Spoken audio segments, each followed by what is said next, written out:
Bagaimana cara mengelola perasaan bersalah ketika harus mengatakan tidak kepada permintaan orang? Mengetahui bahwa kita itu gak bisa membahayakan semua orang. Belum tentu kita terima bahwa orang itu bahagia. Kalau bisa be kind, tapi bukan be nice. Nice, betul. Be nice itu tuh kayak seolah-olah tuh kita itu harus selalu terlihat baik. Bener. Gimana lagi kalau lagi stuck? Jadi berasa dalam kondisi stagnan. Lalu apakah hidup dan bisnis yang stagnan itu normal? Jadi bisnis itu sebenarnya strateginya itu selalu dua. Menyerang atau bertahan. Growth atau bertahan. Nah, kalau kalian lihat perusahaan-perusahaan teknologi di tahun ini semuanya bertahan. Oke. Gak ada kan yang ekspansi gede-gedean. Karena duit itu lagi susah. Hai guys, welcome back to channel kami Hubungan Manusia dengan gua Desmond. Dengan saya Hartono. Kayaknya sih udah lumayan lama kita gak bikin video nih. Iya benar. Udah kayaknya pause sebulan lah ada kali ya. Ada lah ya. Setelah Pak Hartono liburan dulu. Jadi refresh, healing dulu kalau bahasa anak muda zaman sekarang. Kali ini kita jawab Q&A lah. Jadi belakang ini lumayan banyak nih. Ya, jadi kita bisa coba share apa yang kita paham dari teman-teman. Nah, pertanyaan pertama aja nih langsung nih dari Nano John. Jadi pertanyaannya itu, bagaimana cara mengelola perasaan bersalah ketika harus mengatakan tidak kepada permintaan orang? Terutama ketika orang tersebut hanya mendekati kita ketika mereka butuh sesuatu. Oke. Wah, ini mungkin kayak ngerasa dimanfaatkan. Nah, jadi, kira-kira menurut lo gimana? Sebenarnya, aku sendiri ya, tipikal orang yang susah ngomong enggak. Oke. Jadi people pleaser juga lah istilah. Masa sih? Gen Z ya. Kayaknya lu lumayan berani nolak kalau boleh. Gitu ya. Iya. Mungkin karena sama lu, Mon. Oh gitu ya. Karena sama udah kenal deket gitu. Kalau sama yang nggak deket, nggak enak juga. Ya, sungkem. Salah satu caranya sebenarnya adalah mengetahui bahwa kita itu gak bisa membahayakan semua orang. Belum tentu kita terima bahwa orang itu bahagia. Gitu. Jadi itu satu. Kedua, ada permintaan-permintaan yang orang lain suruh kita lakukan yang kita tahu ini tuh akan trouble ke depan. Akan jadi masalah. Biasanya katakan banyak teman-teman aku itu minta tolong saya didik anaknya. Ini permintaan yang paling sangat sering. Bantu dong kasih tahu ke anak gua nih. Lu itu dong ajarin anak gua dong. Pengennya anak gua kayak lu juga nih, gitu-gitu. Nah, itu ada permintaan yang paling sulit dan biasanya nanti ke depannya menjadi masalah. Gitu. Karena pola didiknya beda. Terus kita siapa di mata anaknya kan? Kita siapa gitu. Jadi ini yang suka jadi problem sih. Ataupun banyak hal. Nah, salah satunya itu perasaan bersalah sendiri itu wajar. Jadi jangan berpikir bahwa karena merasa bersalah saya harus bantuin. Enggak juga, kan memang wajar kita nggak bisa bantu orang, kita merasa bersalah. Kayak kita kalau seandainya pergi kemana-mana, kita lihat orang terjatuh, kita lagi nggak bisa bantu pun kita kan ada perasaan dong, nggak enak dong. Secara natural memang kita itu pasti pengen bantu kalau bisa. Betul. Jadi perasaannya sendiri menurut gua sih nggak masalah. Cuman belajar untuk ngomong enggak dengan sopan. Biasanya sih selalu kemukakan alasannya. Gitu. Sebenarnya kalau menurut saya itu kita belajar untuk jangan jadi orang baik sih. Iya. Maksudnya jangan jadi people pleaser gitu loh. Betul. Jadi baik, kan kita juga pernah bahas nih di video ini. Kalau bisa be kind, tapi bukan be nice. Betul. Be nice itu tuh kayak seolah-olah tuh kita itu harus selalu terlihat baik. Benar. Nah, beda dengan kita itu ya baik-baik aja gitu. Jadi orang baik ya baik aja. Tapi gak perlu dianggap orang baik gitu. Jadi seandainya kalau kita memang ngerasa kita nggak bisa bantu, ya is okay gitu sih. Tapi selama teman-teman memang mampu untuk bantu dan ngerasa oke untuk ngebantu di saat posisi itu, ya silakan sih. Betul. Jadi kita lebih gak ada terbebani dengan perasaan salah atau benar sih gitu loh. Jadi ya memang gak ada ukurannya sih. Masih di tiap orang masing-masing. Kalau memang bisa bantu. Kalau tidak ya minimum gak rugiin aja sih. Betul. Jadi ya apa ya? Ya ini ya cara pandang aja lah. Tapi pelan-pelan kita bisa berubah sih biasanya. Jadi thank you buat Nano Zone ya. Aduh thank you loh. Thank you. Pertanyaannya berbobot nih. Betul. Nah berikutnya dari Syarif. topik bagus banget yang saya tanyakan, gimana cara biar gak dimanfaatkan. Nah ini nyambung juga sih ya. Nyambung ya. Atau murah hatinya nggak dianggap sebagai people pleaser. Nah karena kadang kalau lawan interaksi kita itu oportunis. Nah gimana? Kalau gua rasa ya, kalau lu bukan bantu orang cuma ingin dianggap sebagai orang baik, otomatis lu itu gak akan terlalu bisa dimanfaatkan. Iya, iya. Itu udah sepaket. Iya. Dan juga lu kalau dianggap people pleaser sih sebenarnya gak masalah. Yang penting dari diri lu sendiri, lu bukan people pleaser. Iya. Kalau orang lain menganggap, kan pandangan orang lain itu kita gak bisa kontrol ya. Tapi kalau seandainya dari lu sendiri bukan bantu orang hanya karena pengen dianggap orang baik, itu gak ada masalah. Gitu. Jadi jangan sampai motivasi kita bantu orang lain cuma ingin kelihatan sebagai orang baik. Ini yang suka jadi problem menurut saya. Sependapat lah ya sama Hartono ya. Sebenarnya ya selama kitanya dalam dirinya mantap, sebenarnya sih nggak terlalu memungkinkan orang untuk memanfaatin kita. Tapi kalau memang itu orang niatnya mau manfaatin, ya balik lagi sih ke orangnya itu ya. Karena cara pikir dia juga itu juga ntar ada efek buat dia sendiri. Iya. Tapi selama kitanya memang niatnya baik, pengen bantu, kalau nggak bisa juga ya nggak terlalu problem sih sebenarnya. Betul. Gitu sih Bang. Oke, thank you buat sharing. Kita lanjut ke Aldo nih. Apakah penting sejak muda mencari guru spiritual? Nah sebenarnya ini gue waktu itu ada bahas di komen juga sih. Oke. Jadi waktu itu tuh gue jelasinnya itu kita itu gak sengaja nyari sebenarnya. Betul. Jadi ini tuh agak sulit ngomongnya gitu. Kalau kita sengaja nyari guru spiritual terbaik nih yang mana nih?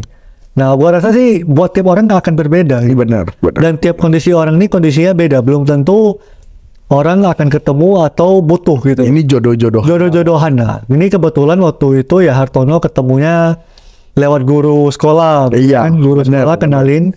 Habis itu pas saya kuliah ketemu Hartono kenalin. Kebetulan guru kita sama dan ya kita sejalan lah dengan pemikiran guru kita ini. Betul. Sampai sekarang. Jadi kalau penting apa enggak, ya kalau bisa dapat yang cocok dan yang bisa bermanfaat, ya bagus. Justru bagus banget. Tapi kalau sengaja nyari sih ya saya sih belum tentu. Belum tentu. Ya belum tentu bisa juga. Belum tentu bisa juga sih. Karena kita nggak sehebat itu juga. Menurut lu gimana soal ini? Sebenarnya jujur, waktu saya kecil itu, masa kecil saya itu bukan masa kecil yang paling bahagia. Oke. Jadi saya itu adalah orang yang sangat menyebalkan, nggak punya teman gitu ya. Jadi saya merasa bahwa hidup saya itu miserable banget, menyedihkan banget. Jadi saya pengen banget mencari apa sih kunci kebahagiaan. Jadi sebenarnya justru saya itu mencari banget. Oke. Jadi saya udah sering mencoba lah, mencoba kemana-mana, ikut A, ikut B, ikut C gitu ya. Sampai suatu hari, nah waktu dulu itu saya di sekolah itu kan bandel banget. Tetapi ada satu pelajaran yang saya itu gak pernah ribut, gak pernah bandel, yaitu pelajaran agama. Oke. Karena saya selalu berpikir bahwa kunci kebahagiaan itu gak mungkin di matematika, gak mungkin di fisika, apalagi di bahasa Indonesia, gitu kan. Jadi saya sudah punya feeling bahwa kunci kebahagiaan itu pasti di pelajaran agama. Jadi saya berpikir bahwa yang lain saya boleh bandel, yang penting agama saya selalu duduk paling depan. Oke. Jadi semua guru agama itu selalu sangat takjub dengan sifat saya. Karena saya itu sebagai murid itu selalu jadi bahan gosip para guru di ruang guru dulunya. Jadi selalu dianggap bahwa kayak lu guru baru nih. Hati-hati loh, di kelas itu ada satu yang namanya Hartono. Gitu-gitu lah. Jadi selalu jadi bahan gosip untuk diperingatkan. Tapi semua guru agama selalu aneh. Kenapa di pelajaran agama saya gak pernah ribut? Jadi gak seperti yang kalian. Bener, selalu guru agama yang ngebelain saya. Kayak, enggak kok, dia baik kok, dia ikut kok semuanya pelajarannya. Dia kalau seandainya dapat PR dikerjain apa semacam. Sampai di satu titik saya itu ketemu guru agama saya. Dia itu bilang ke saya bahwa penjelasan dia jujur tentang agama ini berbeda banget, praktikal banget, dan baru saya merasa bahwa ada manfaatnya saya belajar agama. Jadi saya intinya ketemu guru yang sangat tepat lah. Waktu itu dia bilang dia belajar dari seseorang. Nah, mau gak kamu ikut? Tanpa berpikir dua kali, saya bilang saya mau ikut. Waktu itu dia bilang bahwa jangan kasih tahu teman-teman yang lain ya, karena ini kan di luar sekolah. Ikutnya. Jadi saya pikir oh oke banget saya ikut. Waktu itu saya ikut ada biayanya 300.000. Saya datang, saya bilang apa yang ikut. Itu 10 hari.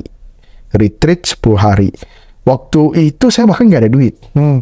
Dan baiknya panitianya bilang gak usah bayar. Mungkin kan dari anak kecil gitu ya. Niat belajar, udahlah belajar.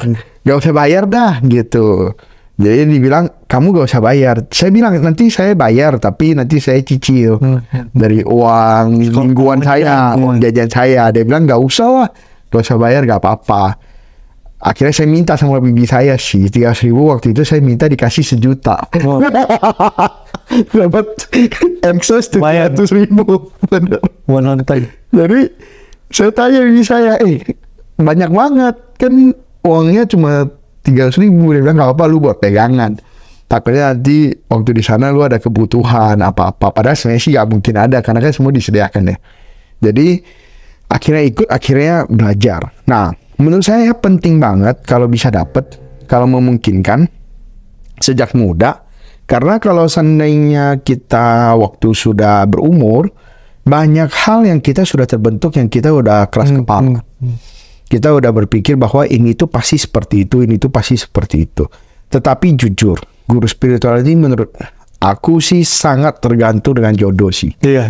Jadi mau dicari gimana pun, ada yang percaya, ada yang enggak, ada yang membawa manfaat, ada yang enggak. Iya. Memang ya. Nah ini perjalanan panjang. Perjalanan lah masing-masing orang. Jadi tergantung sih ya. Kita nggak bisa ngejudge. Kebetulan kita sama lagi. Kebetulan gurunya sama. Gitu.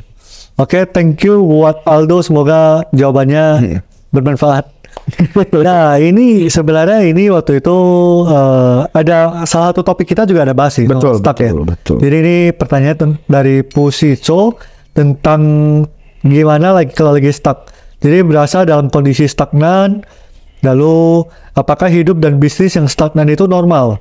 Apakah wajar tiap tahun itu harus bertumbuh signifikan? Gimana menurut lo? Jadi dia bilang gua orangnya konservatif dan cenderung hati-hati untuk sama uang sih. Nah ini pendapat ya. Pendapat bahwa sebenarnya bisnis itu terlalu dinamis untuk kita ngomong harus bertumbuh atau enggak. Iya. Karena bisnis itu kan range-nya juga begitu gede, variasinya juga begitu banyak. Ada bisnis yang jadi bisnis itu sebenarnya strateginya itu selalu 2. Menyerang atau bertahan. Growth atau bertahan. Nah, kalau kalian lihat perusahaan-perusahaan teknologi di tahun ini semuanya bertahan. Oke. Gak ada kan yang ekspansi gede-gedean. Karena duit itu lagi susah. Semua orang itu bisa survive aja udah bagus. Gitu. Kalau di saat seperti ini lu menyerang, bisa-bisa lu boncos. Tergantung bidang, tergantung kondisinya pada saat itu. Gitu. Jadi ini sangat sulit untuk kita generalisir. Tetapi kalau pertanyaannya nih, apakah hidup dan bisnis stagnan itu normal? Normal banget. Normal. Bahkan menurun pun normal. Itu satu. Kedua, kalau seandainya apakah wajar harus ada pertumbuhan signifikan tiap tahunnya? Enggak juga. Karena gini, bisnis ya, ada masanya itu kita itu defense, ada masanya kita itu attack. Jadi ini kayak perang. Kalau perang, kita itu punya benteng, kita attack, itu namanya bodoh. Karena benteng kita itu kita harus pertahankan. Karena kita udah punya satu step di depan. Gitu. Nah, ada masanya itu kita akan attack nantinya. Ketika lawan lemah. Kalau lawannya lagi kuat banget, kita jangan attack. Kita bertahan aja udah cukup gitu kan. Bertahan sudah menang gitu. Lu bisa survive tahun depan, mungkin ada peluang. Iya. Gitu. Jadi kadang ini mirip lah ya mau naik YouTube kita ya. Ada masanya nih YouTube kita lagi kenceng banget, ya kita menyerang. Kita langsung upload terus apa. Ada saatnya lagi stagnan, ya kita bertahan. Bikin konten yang lebih bagus, bikin konten yang lebih ini gitu. Jadi tergantung sih. Tergantung. Memang sih intinya sih kalau ngerasa stuck, ngerasa pertumbuhannya kok agak mentok, itu tuh wajar karena semua orang mengalami sih. Lalu ya tergantung kondisi lagi. Maksudnya kita melihat apa yang bisa kita perjuangkan lagi, kita lakuin lagi, kita lakuin. Sambil kita lihat sih. Jadi bukan berarti juga karena kita selamanya ngerasa harus defense terus ya bahaya juga. Betul. Atau sebaliknya selalu ngerasa Tiap 4 tahun harus bertumbuh ya, itu juga nggak memungkinkan lah. Betul. Nggak mungkin tiap tahun tuh Nggak naik realistis. terus, nggak realistis. Pasti ya naik turun. Tapi tujuan kita pasti kurvanya naik ke atas, Betul, walaupun naik betul. turun. Jadi ya tergantung kondisi dan kita sendiri yang ya mencoba hal baru. Kita lihat perlu adaptasi, misal dengan sekarang teknologi ya kita adaptasi. Betul. Tapi intinya jangan berdiam diri. Jadi kita lakuin gitu sih. Setuju. Thank you buat Pusi. Thank you banget. Nah, ini pertanyaannya dari Devin. Kok mau nanya untuk memantapkan hati buat bisnis di umur 23 tahun gimana kok? Apakah mulai aja dulu kok? Waktu itu saya ada bales, mulai aja. Benar. Nah, ya sebenarnya ya untuk memulai sesuatu, terutama masih muda, kelebihan kita itu waktu. Betul. Jadi untuk secara kemantapan hati mungkin memang kita pengalaman belum banyak. Benar. Tapi sebenarnya kita itu punya kelebihan itu di waktu dan mungkin secara tanggungan tuh biasanya belum sebanyak orang-orang yang mungkin udah menikah, punya anak dan lain-lain. Benar. Nah, dia nggak tahu sih kondisi Devin ini seperti apa. Kalau saat ini misalnya masih single, lalu juga ingin mencoba, ini sih saat yang tepat untuk mencoba. Nah, tapi ya tentunya dengan ukuran Devin sendiri, kira-kira modal, lalu juga peluang yang dilihat, lalu juga dari analisanya kira-kira prospeknya seperti apa. Nah, menurut lu gimana? Sebenarnya gini, tidak ada waktu yang pas untuk mulai bisnis. Tidak ada. Jadi kita selalu berpikir bahwa pengen cari pas ini, gua baru coba ini. Peluangnya, kondisi ekonominya apa, gak ada. Itu satu. Kedua, kalau kita memulai, camkan dalam hati 90% itu kita gagal. Ya. Tetapi memang harus gagal dulu untuk bisa berhasil. Adalah 10% yang berhasil, tapi itu sangat jarang. Jadi pas mulai kalau bisa resikonya diminimalisir banget. Contoh, kita punya modal 200 juta, kita pengen buka coffee shop. Ya kalau bisa kita bikin dulu coffee shop dengan modal 20 juta. Jadi kalau seandainya gagal, kita banyak belajar. Jadi itu namanya uang belajar. Karena kalau seandainya bisnis, kita gak pernah mulai, kita gak akan tahu. Bisnis itu diomongin sama dijalanin 180 derajat bedanya. Gak ada yang sama. Kalau kita diomongin nih bisnis, buka, bayar sewa, bayar apa, sehari jual 50 cup beres. Tahu-tahu ada tukang parkir di depan, orang jadi males mau itu. Terus habis itu ternyata kopinya gak enak. Ada kopi yang rusak. Ternyata urus karyawannya susah. Terus karyawan udah pinter 2 bulan cabut. Iya. Maksudnya diomongin sama dijalanin, percayalah gak akan barang-barang yang kurang atau apa gitu. Betul. Dan nggak bisa dipikirin juga, harus dijalanin. Lu pikirin juga gak akan sama soalnya.